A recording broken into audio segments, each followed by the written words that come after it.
تو کہنے لگی آپ کیا کھائیں گے؟ تو میں نے کہا نہ میں کھاؤں گا نہ تو کھائے گی، مہمان جو نبی پاک کا ہے۔ کہا اچھا، اب ذرا تجویز دیکھو میاں بیوی کی سوجھی آپس میں۔ کہتے ہیں کھانا لگا دینا، کیونکہ ایک آدھ بندے کا کھانا ہے۔ اپنی غربتوں کا ہر جگہ اظہار کرنا، رونا رونا، یہ دیکھو غربت کیسے چھپائی جا رہی ہے۔ اس کو کہا نہیں کہ چل تو تھوڑا رحم کھا، تو آیا ہے تو تھوڑا رحم کھا، یہ نہیں کہا اٹھ کے نا تو کھانا رکھنا اور اٹھ کے نا چراغ ٹھیک کرنے کے بہانے بجھا دینا۔ ہم دنیا والوں کے سامنے کیوں اپنے دکھ بیان کریں؟ ہم جو کہیں گے رب رسول کی بارگاہ میں کہیں گے۔ تو نا چراغ ٹھیک کرنے کے بہانے، اہلیہ اٹھی، کھانا دینے کے بعد چراغ ٹھیک کرنے کے بہانے بجھا دیا۔ خامد بھی ہاتھ چلاتے رہے، بیوی کبھی برتن رکھتی کبھی اٹھاتی، پتہ چلے کہ کھانا کھا رہے ہیں، کھانا کھایا جا رہا ہے۔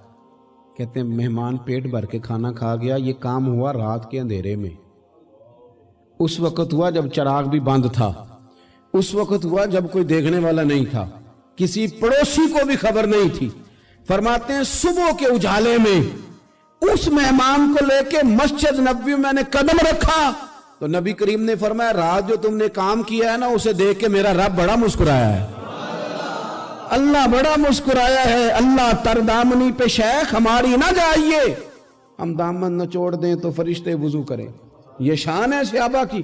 نبی کریم علیہ السلام نے فرمایا رب رات مسکرایا تیرا یہ انداز دیکھ کے، اور اس نے قرآن نازل کیا وَيُؤْثِرُونَ عَلَىٰ أَنفُسِهِمْ وَلَوْ كَانَ بِهِمْ خَصَاصَةٌ۔ کچھ لوگ وہ ہیں جنہیں بڑی بھی ضرورت ہو تو دوسروں پر اثار کر دیتے ہیں۔